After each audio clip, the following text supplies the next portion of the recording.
চট্টগ্রামের ঈশান মিস্ত্রিঘাট এলাকায় ঝটিকা মিছিলের পর পুলিশের এক এসআইকে কুপিয়ে আহত করেছে নিষিদ্ধ সংগঠন ছাত্রলীগের নেতাকর্মীরা।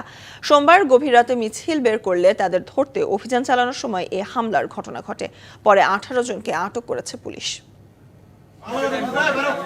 চট্টগ্রাম শহরের ঈশানঘাট মিস্ত্রি এলাকা সোমবার গভীর রাতে ঝটিকা মিছিল বের করে নিষিদ্ধ সংগঠন ছাত্রলীগের নেতাকর্মীরা। এ সময় পুলিশ তাদের ধাওয়া দিয়ে ছত্রভঙ্গ করে দেয়। পরে মিছিলকারীদের ধরতে অভিযানে নামে পুলিশ।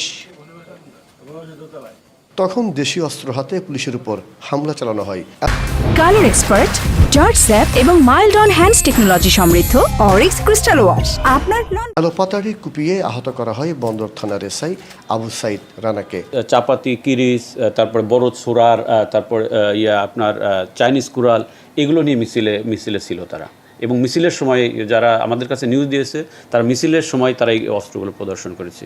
ঘটনার পরপরই পুলিশ ও সেনাবাহিনী যৌথ অভিযান শুরু করে উদ্ধার করা হয় বেশ কিছু অস্ত্র, আটক করা হয় 18 জনকে। আমরা গতকালকে অভিযান পরিচালনা করে 18 জনকে গ্রেপ্তার করেছি এবং তাদের কাছ থেকে বিপুল পরিমাণ দেশীয় অস্ত্র উদ্ধার করেছি। এই ঘটনার সঙ্গে যারা জড়িত প্রকৃত রহস্য উদ্ঘাটন করে প্রত্যেকে আমরা আইনের আওতায় নিয়ে আসবো। নিষিদ্ধ ছাত্রলীগের সব অপতৎপরতা বন্ধ করতে সারা দেশে আইনশৃঙ্খলা বাহিনী সজাগ রয়েছে বলে জানানো হয়। মাসুদুল হক, ডিবিসি নিউজ, চট্টগ্রাম।